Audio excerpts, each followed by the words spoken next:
하나님 말씀은 창세기 14장 17절 말씀부터 24절 말씀까지 보겠습니다. 창세기 14장 17절 말씀부터 24절까지 우리 한 절씩 교독하도록 하겠습니다. 아브라함이 그돌라오멜과 그와 함께한 왕들을 쳐 부수고 돌아올 때에 소돔 왕이 사위의 골짜기 곧 왕의 골짜기로 나와 그를 영접하였고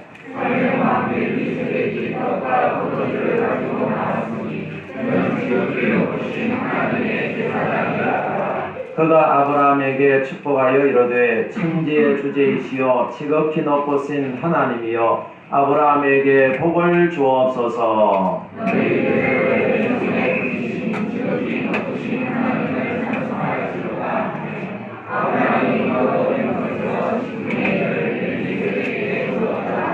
소돔 왕이 아브라함에게 이르되 사람은 내게 보내고 물품은 네가 가지라.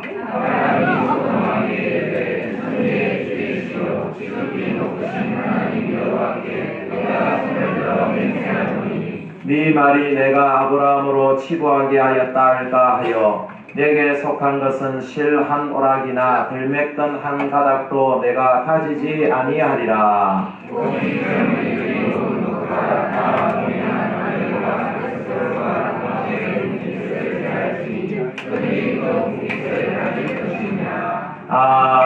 아멘. 할렐루야. 우리 앞뒤로 좌우로 이렇게 인사했으면 좋겠습니다. 사랑합니다. 축복합니다. 오늘 인사하시죠? 사랑합니다. 축복합니다. 할렐루야. 오늘 성례 주일에 나오신 여러분들을 예수님의 이름으로 환영하고 축복합니다. 오늘 본문에 나오는 말씀은요, 인류 최초의 성찬식이 기록되어 있습니다. 이 성찬식이 이루어지기까지의 배경은 14장 1절부터 쭉 기록이 되어지고 있는데, 롯이 살고 있던 소돔과 고모라성, 소돔성이죠. 이 소돔성에 소돔과 고모라성이 티그리스강 유브라데강 약 한 600km 떨어진 그 나라들을 섬기고 있었습니다. 조공을 바치고 있었는데 12년 동안 조공을 바치다가 이제는 더 이상 저 나라에 조공을 바치지 아니하리라 배반을 해버립니다. 배반을 해버리니까 엘람에 있던 그 주변에 있던 나라들 네 나라가 동맹해서 소돔과 고모라성을 치러 오게 됩니다. 한 600km를 달려오죠. 그래서 소돔과 고모라성도 주변에 있는 나라들과 동맹해서 5나라가 동맹해서 그 엘람 연합군을 맞이하게 되죠. 그런데 네 나라 동맹군이 5나라 동맹국을 이깁니다. 이겨서 결국 엘람 왕이 그 모든 소돔과 고모라성을 다 물리치고 소돔성에 살고 있던 롯과 그의 자녀들과 친척들과 모든 재물들을 다 빼앗아서 자기 곳으로 돌아가고 있는 상황입니다. 그런 상황 속에서 이제 아브라함에게 그 소식이 전해지죠. 당신의 조카 롯이 지금 엘람 왕에게 포로로 잡혀갔습니다. 그 소리를 들은 아브라함이요, 사실은 따라갈 용기가 날 수가 없어요. 자기 집에는 이제 모든 길리온 자, 훈련된 자가 318명밖에 없습니다. 네 나라의 연합군, 네 나라의 동맹국과 318명과 전쟁을 한다는 것은 테란으로 바위치기 격이죠. 이거는 도저히 불가능한 전쟁입니다. 그럼에도 불구하고 아브라함은 하나님을 믿고 또 조카 롯을 사랑하는 마음을 가지고 그들을 뒤따라가기 시작합니다. 그런데 놀라운 것은 그들을 뒤따라가서 전쟁을 했는데 승리는 누가 승리했느냐? 바로 아브라함의 그 군사들 318명.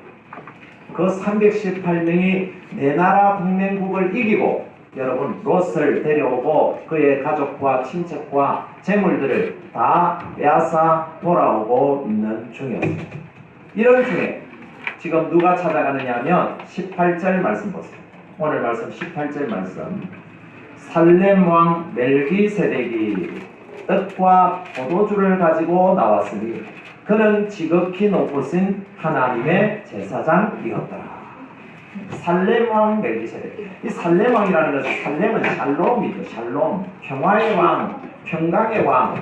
멜기세덱이라는 말은 의의 왕이라 이런 뜻입니다. 평화의 왕이요 의의 왕이 떡과 포도주를 가지고 나왔으니 그는 누구라고요? 지극히 높으신 하나님의 제사장이었더라. 이 멜기세덱에 대해서는요, 신약 성경에서도 말씀을 하고 있습니다. 히브리서 7장 3절에는 그는 아버지도 없고 어머니도 없고 혈통도 없고 시작한 날도 없고 생명의 끝도 없어 오직 하나님의 아들과 같이 되어 항상 제사장으로 있느니라.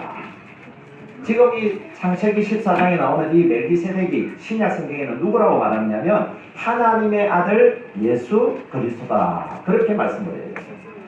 그분이 지금 하나님의 제사장이 되어가지고 뭘 가지고 나왔습니까? 떡과 포도주를 가지고 나온 것입니다. 지금 네 나라 엘람 네 나라의 동맹국을 물리치고 318명을 데리고 돌아오는 아브라함에게요. 뭘 가져와요? 떡과 포도주를 가져와요. 이 떡과 포도주는 오늘날 뭐냐? 예수님이 살과 피를 주시는 성찬이다 라는 거죠.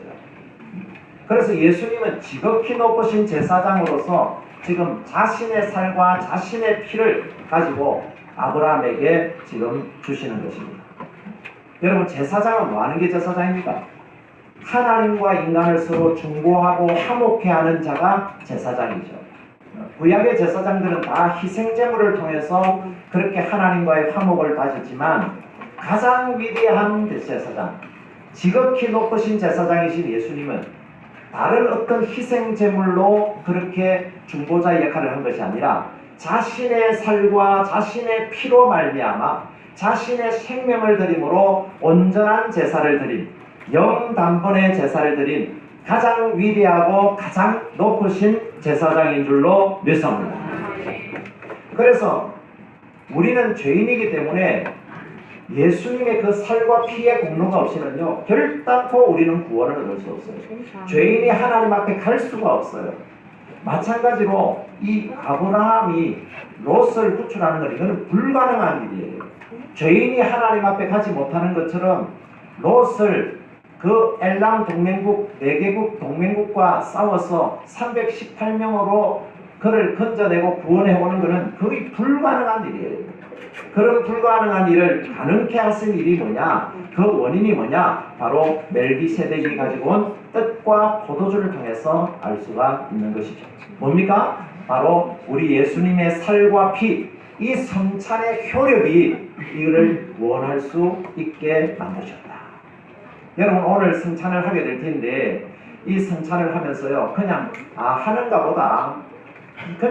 보다 그렇게 여러분 생각하는데 이 성찬은요 은혜의 방편임과 동시에 놀랍게도 그 방편이 효력 있는 방편임을 여러분 믿으시기를 소원합니다. 성찬을 받은 사람과 받지 않은 사람의 차이가 명백하다라는 사실을 알아야 됩니다. 그래서 제가 어제 토요일에 제가 문자를 넣었지 않습니까? 성찬식을 할 때는 꼭 제가 문자를 넣죠. 아무리 바쁜 일이 있고 아무리 자신에게 중요한 일이 있더라도 이것보다 더 중요한 일은 있을 수 없다. 성찬을 먹고 마시는 것은 여러분 그 자체로서 우리에게 효력이 있다라고 말씀을 하는 것입니다. 그냥 기도하고 예배하는 것도 물론 중요하지만 특별히 성찬식을 하는 날은 그 어느 때보다도 소중하고 중요한 줄로 믿습니다. 자, 14장을 지나 15장 1절을 보겠습니다. 15장 1절 한번 읽어볼까요? 시작. 이후에 여호와의 말씀이 환상 중에 아브라함에게 임하여 이르시되 아브라함아 두려워하지 말라. 나는 네 방패요 너의 지극히 큰 상급이니라. 아멘.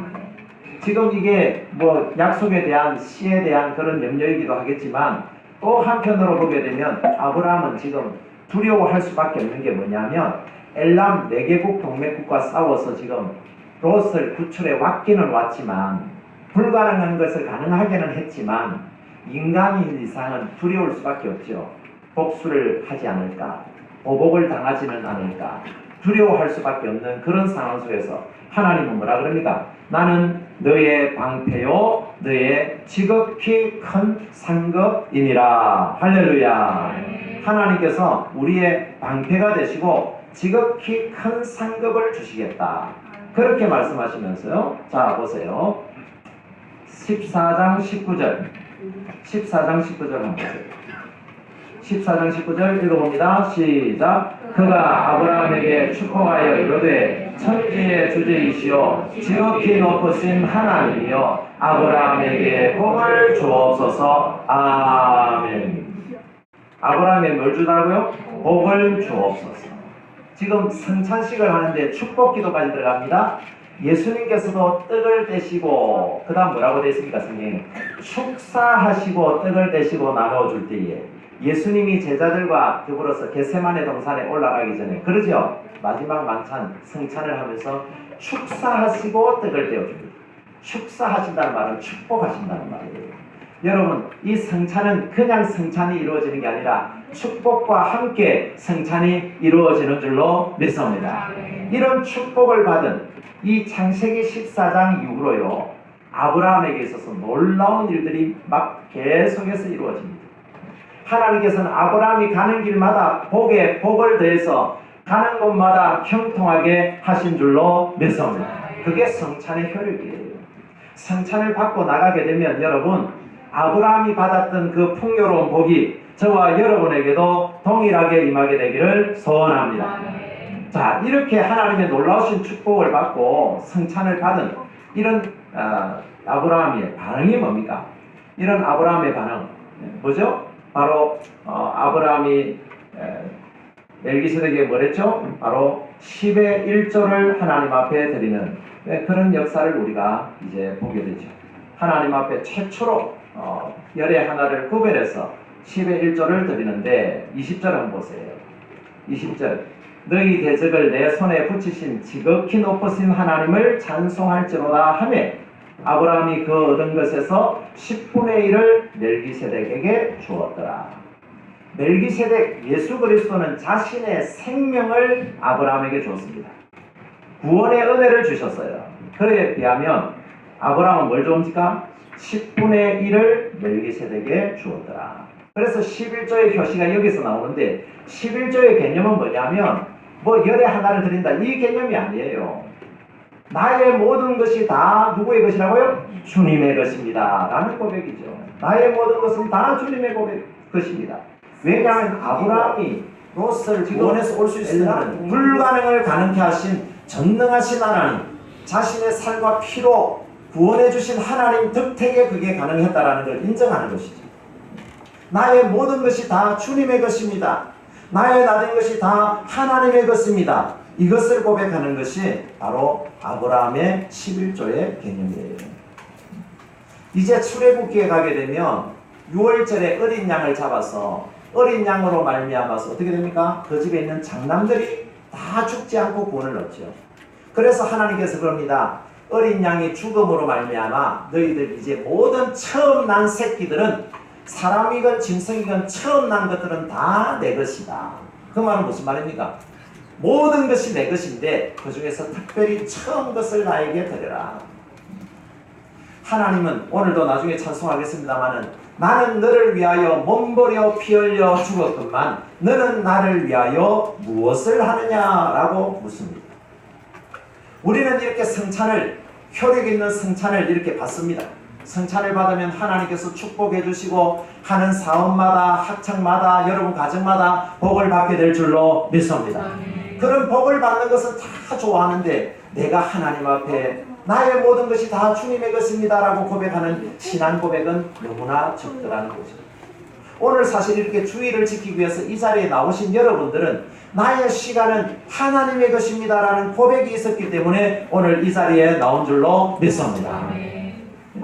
하나님의 것입니다. 내 생명도 하나님의 것, 내 시간도 하나님의 것, 내 자녀도 하나님의 것, 내 능력도 하나님의 것, 내 예쁜 얼굴도 하나님의 것, 내 키 큰 모습도 하나님의 것, 모든 것이 하나님의 것이라는 것을 고백하는 것이 바로 성찬의 개념이다. 그래서 성례라 그러면 세례와 성찬을 의미하는데 세례라는 건 뭐죠? 내가 죄에 대하여 죽고 의에 대하여 사는 것이죠. 내가 죄에 대해서 죽는다는 것은 내 것은 모두 내 것입니다라고 고백하는 건 죄예요. 그걸 죽여버리는 거예요.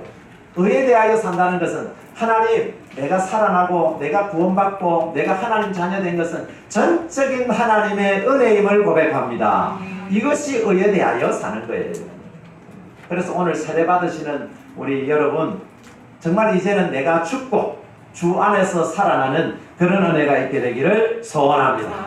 그래서 오늘 이 성례 주일을 통해서 세례와 성찬이 도대체 우리에게 무엇을 말하는가, 이걸 통해서 여러분 앞으로의 삶이 정말 우리는 하나님의 은혜로 여러분 가는 곳마다 이제 복을 받을 거예요.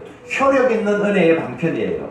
이 은혜의 방편을 우리가 받았다면 우리도 이제는 나의 시간도, 나의 물질도, 나의 건강도, 나의 재능도 모든 것이 하나님의 것입니다라고 고백하는 그런 저와 여러분이 되어지기를 주의 이름으로 축복합니다.